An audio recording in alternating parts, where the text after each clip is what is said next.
Transformer l'hôtel du département en bâtiment basse consommation, un véritable défi pour l'édifice construit à la fin des années 1970.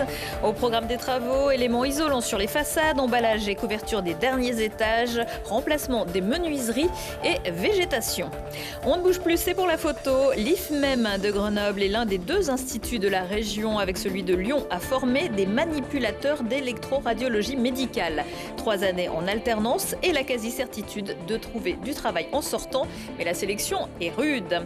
Et puis le printemps du livre de Grenoble, c'est du 30 mars au 6 avril pour rendre accessibles les œuvres fortes de la littérature contemporaine au plus grand nombre. Et un auteur en résidence, Julien Delmer, invité à la fin de ce JT aux côtés de la directrice artistique du printemps, Karine Dinka.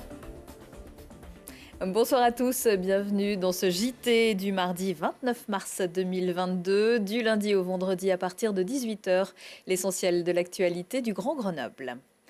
Le tribunal correctionnel de Grenoble relaxe Philippe Cardin. Le 8 février, de nombreux élus étaient venus soutenir le maire de Mélan qui comparaissait pour diffamation publique après une plainte de la fraternité sacerdotale Saint-Pie X. Philippe Cardin, qui proteste contre l'installation de cette église proche de Civitas sur sa commune, avait qualifié dans le journal municipal leur message d'extrémistes, intolérants et violents et l'avait réitéré en conseil municipal. Les juges ont déclaré irrecevables les constitutions de partie civile et condamné l'association religieuse et ses fidèles à payer 1 000 € de dommages-intérêts à Philippe Cardin et 1 500 € de frais de justice. Ce dernier s'est félicité du verdict, estimé qu'il fera jurisprudence. Le conseil municipal de Grenoble, qui se tenait lundi, a rendu un avis négatif sur le 3e plan de protection de l'atmosphère, le PPA, voté vendredi dernier par le conseil de la métropole, sans les voix des élus de l'UMA. Les tensions ne sont pas nouvelles entre les deux collectivités, ville et métro. Elles remontent à l'élection du président de la métropole en juillet 2020. Le candidat de la ville contre le candidat de la ville, centre Yann Mongaburu, ayant été évincé par Christophe Ferrari. Et pour ce dernier, il faut jouer collectif. C'est un travail de 2 ans des services de l'État. Moi, je suis très heureux qu'on y voit l'interdiction des foyers ouverts, que j'ai plaidé. Là où souhaite aller UMA, c'est d'avoir une qualité de l'air qui est l'équivalent d'une zone rurale. Est-ce que c'est sérieux que la métropole grenobloise, demain, ait une qualité de l'air qui soit l'équivalent d'une zone rurale éloignée? Je pense qu'il y a quelques principes de réalité qu'il faut tout simplement accepter. Donc nous avons poussé les choses, d'ailleurs nous avons mis des réserves, nous dans notre avis favorable, parce que nous considérons qu'il y a encore des éléments à gagner. Donc voilà, après, écoutez, moi je ne vais pas épiloguer sur ce sujet-là. Donc on ne peut pas simplement dire que c'est le sujet de la métropole. Ça a été voté à la métropole, mais ça va être voté dans le Voironnais, dans le Grésivaudan. Donc à un moment donné, il faut savoir faire des compromis dans la vie. Et les compromis, c'est avec les autres territoires. On ne peut pas imposer aux autres territoires sa seule pensée. Il faut savoir écouter les autres territoires. C'est essentiel. Le développement durable, un sujet que le département de l'Isère veut aussi voir avancer, notamment en matière de rénovation thermique des bâtiments, à commencer par l'hôtel du département derrière la préfecture de l'Isère. Difficile à chauffer l'hiver, à refroidir l'été. Construit en 1979, c'est aujourd'hui une véritable passoire thermique de 9 300 mètres carrés. Lina Badreddine. L'hôtel du département fait peau neuve et se part d'une toute nouvelle enveloppe. Alors que ce bâtiment présentait de fortes déperditions thermiques, toute son isolation va être revisitée. L'intervention consiste à construire une enveloppe périphérique la plus simple possible. L'image que je donne, c'est qu'on a un bâtiment qui peut ressembler au doigt de la main, par exemple. Et on aurait pu venir mettre un gant avec les 5 doigts pour isoler le bâtiment. En fait, ce qu'on fait ici, c'est plutôt mettre une paire de moufles pour avoir qualité thermique équivalente plus une meilleure performance thermique du bâtiment. Donc c'est par exemple venir reboucher les trous, les encoches qu'il y a en plan, ou venir ici, vous voyez, on va isoler en périphérie, donc on vient fermer cette partie qui est aujourd'hui à l'air libre. L'isolation de la toiture va elle aussi être renforcée et les toits végétalisés. Au total, le coût des travaux s'élève à 12 millions d'euros. Mais avec tout cela, la consommation énergétique du bâtiment sera divisée par 2. Pour vous donner des chiffres qui sont à peu près parlants, on peut vous dire qu'en termes de consommation d'énergie, l'économie sera équivalente à environ 140 logements, l'économie annuelle, 140 logements de type 4, donc d'environ 80-90 mètres carrés. Et en termes d'économie de CO2, on estime qu'on sera autour de l'équivalent de 140 logements ou de 50 voitures an sur cette économie. Donc c'est l'équivalent de 100 tonnes de CO2. Avec ces travaux, la façade de l'hôtel du département profitera elle aussi d'un visage refait à neuf. Le chantier doit s'achever au premier trimestre 2023. L'hôtel du département abrite 350 agents. C'est ce mardi le dernier jour pour les lycéens de terminale pour inscrire leurs vœux sur Parcoursup, la plateforme d'admission dans l'enseignement supérieur. Les candidats ont cependant jusqu'au 7 avril pour peaufiner leurs lettres de motivation et dossiers de candidature. À l'IFMEM de Grenoble, la demande est forte et les débouchés importants. Les manipulateurs sont une espèce très recherchée. Charlotte Faulkner. C'est au cœur de l'Institut de formation des professionnels de santé situé à Saint-Martin-d'Hères que se trouve l'Institut de formation des manipulateurs d'électroradiologie médicale, un cursus en 3 ans qui forme les futurs manipulateurs radio, un métier souvent méconnu du grand public. Ce sont eux qui réalisent les radiologies, les scanners ou encore les IRM. Ils sont aussi amenés à s'occuper des patients en curithérapie, radiothérapie ainsi qu'en médecine nucléaire. Autre volet important du métier, les soins du patient. D'autre part, les étudiants de l'IFMEM participent en quart de promo, donc ils ne sont pas très nombreux, en général ils sont 7, 8 par TP, notamment sur la prise de sang et les prélèvements veineux, les différents types d'injections, et puis la mise en place de cathéters veineux périphériques, et puis il y a également tout ce qui est chambre implantable et sondage urinaire. Ici, les élèves ont autant d'heures de cours que de stages. En première année, ils doivent en réaliser 4. Les sessions de TP sont donc un bon moyen de les préparer à ce qu'ils vont découvrir en stage. On réfléchit à l'installation du patient, aux consignes que l'on lui donne, à réfléchir pourquoi telle installation, qu'est-ce qu'on veut dégager en termes de structure anatomique, également avec l'inclinaison du tube, s'il y en a une, qu'est-ce qu'on cherche à dégager, à mettre en évidence. Et puis ensuite, il y a tout un travail sur les clichés, sur lesquels on reprend les critères de champ, les critères photographiques et tous les critères de réussite qui permettent d'attester que la radio a bien été faite dans les règles de l'art. Du côté des élèves, c'est la diversité des aspects du métier qui est appréciée, malgré la difficulté de la formation qui peut s'avérer très exigeante. Ce qui m'a attirée dans cette formation, c'est le côté soignant qu'on a et le côté technique. On manipule les patients, mais on ne fait pas que des radios, on fait aussi de l'IRM, du scanner, plein de choses et c'est vachement attirant. Pour cette formation, il faut aimer le domaine du soin. Et après, il faut vraiment une certaine rigueur et une maturité parce que c'est une formation qui est très diverse et ça demande beaucoup d'exigences. Déjà diverses dans le fait qu'on a plusieurs modalités, radiothérapie, scanner, IRM, et il faut être quand même assez bon dans toutes ces modalités. Manipulateur radio, un métier avec des perspectives d'emploi très favorables. L'Institut reçoit 5 fois plus d'offres d'emploi que le nombre d'élèves en formation. Et en 3e année, plus de la moitié d'entre eux sont déjà embauchés avant même d'avoir fini leur formation. Alors, je ne sais pas si mes invités sont de grands manipulateurs, mais l'un au moins raconte des histoires. On va parler à présent du Printemps du livre de Grenoble qui débute demain, mercredi, pour se poursuivre jusqu'au 6 avril. Karine Dinka, vous êtes, et c'est tant mieux pour les amoureux de lecture, la directrice artistique de ce festival. Bonsoir. Bonsoir.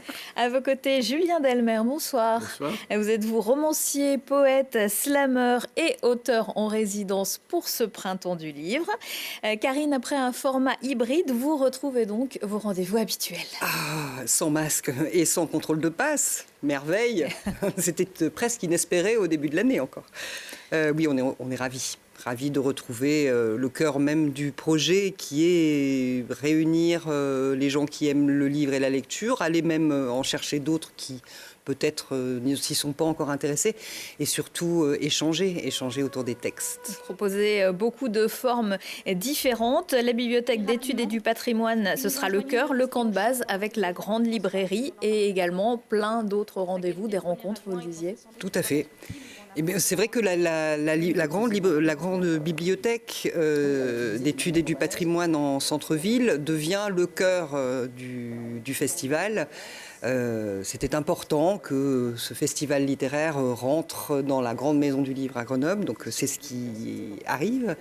Et tous les espaces vont être occupés avec une grande scène montée au 6e étage, des rencontres plus intimes dans la salle d'exposition, enfin beaucoup de choses, et surtout une grande librairie dans le hall qui a été refait récemment et qui est clair et lumineux et qui devrait accueillir donc partenaires libraires. L'événement va résonner aussi avec Grenoble, capitale verte européenne. La nature est présente jusque sur l'affiche et ce sera une thématique qu'on va retrouver parmi les auteurs présents.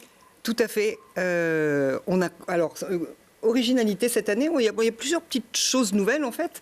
On a commandé cette affiche à une des illustratrices invitées qui s'appelle Jeanne McCain.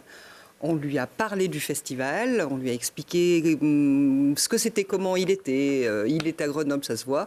Et elle a créé cette image que personnellement je trouve très belle. Je sais que les avis sont partagés, mais pour ma part, elle est pleine de symboles qui correspondent au festival.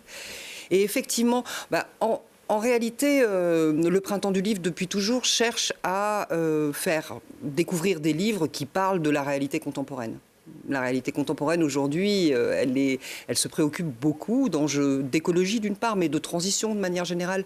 On a toujours eu des livres qui s'intéressaient aux problématiques écologiques, aux problématiques sociales, aux problématiques notamment de l'égalité femmes-hommes qui nous suit depuis la création du Printemps. Donc on retrouve tout cela. Et c'est vrai qu'on avait envie de jouer le jeu de Grenoble Capitale Verte et d'accompagner cette démarche de la ville par une programmation qui y fasse écho. Alors, difficile de citer tous les auteurs qui seront présents. Alors, on va profiter de vous, Julien Delmer. Vous êtes donc l'auteur de plusieurs ouvrages, de la poésie, je cite quelques titres, Nègre, Le mur s'efface, des romans, Georgia, ou le dernier également, Delta Blues, qui est sorti, je crois, l'automne dernier, des textes qu'il vous arrive aussi de slammer. Pourquoi est-ce que vous avez accepté la proposition de Karine d'être auteur en résidence ce printemps ? Alors pour plusieurs raisons. La première, c'est que en fait, c'est vraiment un festival auquel je suis très attaché. Le Printemps du livre de Grenoble m'a invité dès mon premier roman et il m'a invité pour tous mes romans suivants. Donc là, c'est la 4e fois. Il se trouve que j'avais déjà eu l'occasion donc de nouer des liens aussi avec le territoire en faisant des ateliers, en faisant des rencontres dans les lycées, dans les collèges, dans les maisons de retraite, en prison aussi, dans le milieu carcéral, parce que c'est une des spécificités aussi du Printemps du livre de Grenoble. C'est ça qui m'a stimulé pour venir, c'est que vraiment, voilà, il y a le livre qui est au centre, mais il y a aussi les gens, et aller à la rencontre, y compris de gens qui ne sont pas forcément familiarisés avec la lecture. Donc cette idée, moi, de venir en amont, parce que j'ai reçu le titre très poétique d'ambassadeur du printemps, donc je me sens un peu comme une hirondelle depuis 3 mois. Ça veut dire que depuis le mois de janvier, je viens à peu près 10 jours par mois pour rencontrer des habitants, animer des ateliers, faire des lectures, partager et préparer donc le grand temps du printemps qui arrive maintenant. Et pour moi, c'était une évidence que voilà, il fallait qu'il y ait un volet vraiment à la fois culturel, mais aussi, j'allais dire social dans le sens noble du terme, c'est-à-dire tout simplement impliquer les gens dans l'événement, c'est-à-dire pas uniquement que ce soit calé comme ça, calqué sur l'agenda. Il fallait que les gens se sentent impliqués. Donc, si je pouvais modestement y contribuer, moi j'étais ravi. Puis voilà, c'est aussi, faut pas le cacher, il y a des liens qui se sont créés, des liens d'amitié. Moi, j'aime les gens qui sont passionnés, qui brûlent pour la littérature, et c'est le cas de l'équipe du festival. Donc, je savais que je serais en terrain favorable. Alors, ce grand temps du printemps, en quoi est-ce qu'il va consister pour vous ? Alors pour moi, ce n'est pas un temps de tout repos. J'ai un programme assez chargé, mais c'est varié. C'est ça aussi qui me plaît. Il y a des lectures sur scène. Donc jeudi et vendredi, je monte sur scène pour lire des extraits de mon roman Delta Blues avec le guitariste Nicolas Repas, qui est vraiment un artiste que j'aime énormément, avec qui j'aime monter sur scène, qui est notamment le guitariste d'Arthur H. J'ai aussi dès demain, mardi, une déambulation poétique. Dès demain, mercredi, excusez-moi, une déambulation poétique à Saint-Bruno. J'ai une lecture de mes romans jeunesse aussi le dimanche. Oui, parce que vous écrivez des romans jeunesse et avec un petit titre très sympa. Oui, les aventures intersidérantes de l'ourson Bilout. Donc voilà, le titre ne dit pas tout, mais il dévoile quand même la fantaisie de l'univers. Et voilà, donc c'est très varié. Et j'ai aussi, et ça me tient à cœur, la possibilité d'assister, d'encadrer les restitutions des ateliers d'écriture que j'ai fait durant ma résidence, notamment avec la Maison des Habitants des Baladins, un groupe de 4 femmes passionnées d'écriture avec qui on a passé des heures à écrire et qui là vont monter sur scène. Et je peux vous dire qu'il y a de l'enjeu pour elles et pour nous, parce que c'est pas évident d'écrire d'une part, mais en plus de présenter comme ça en public les textes. Et puis aussi, j'ai fait des ateliers vraiment passionnants avec Point d'eau, le centre d'accueil pour SDF de la ville de Grenoble. Et là, il y aura aussi une restitution à la fin du festival. Donc non, c'est vraiment une semaine où voilà, je m'apprête à vivre des grands moments en termes d'intensité. Et après le printemps, ce sera encore le printemps, avec un jazz poétrie. Tout à fait. En fait, il y a un autre volet du printemps, parce que le printemps, on aime le faire durer, visiblement, à Grenoble. Et donc, c'est au mois de mai, il y aura plusieurs volets, notamment un hommage à un auteur qui a énormément compté et qui compte toujours pour moi, qui est Kateb Yassine, avec qui Grenoble a une relation très forte. Et puis, effectivement, des lectures de jazz, de poésie sur fond de jazz. Donc, voilà. Non, je reviens au mois de mai. Donc, ceux qui m'ont raté là-haut en avril peuvent revenir au mois de mai. Et ça s'annonce très bien. Et évidemment, on retrouve tout le programme du Printemps du Livre sur le site internet printemps-du-livre.bm-grenoble.fr. Merci beaucoup. Merci à tous les deux. Et à très vite. Dans l'actualité culturelle également, la nouvelle création du metteur en scène suisse Christophe Marthaler à découvrir du 30 mars au 1er avril à la MC2. Aucune idée se déroule dans l'intérieur un brin décalé d'un immeuble cossu. Deux voisins échangent en français, en anglais, parfois en suisse-allemand, faut s'accrocher, chantent, jouent de la musique et clament des poèmes dadaïstes, un véritable manuel de philosophie pratique. Et puis les détours de Babel vous emmènent mercredi soir à la source de Fontaine, à la découverte de la musique baroque et africaine de la Camera della Crimée et de leur projet Les Noces de Saba, un spectacle composé par Bruno Bonhour et Kai Dongluang autour de la rencontre légendaire entre la reine de Saba et le roi Salomon dans un 5e siècle mythique avant notre ère. Les lignes mélodiques de la Missalouba seront interprétées pendant chanteurs solistes accompagnés d'un chœur d'enfants de Fontaine. Retour de l'actu à 19h, 21h, 23h et en replay sur télégrenoble.net. Excellente soirée à tous.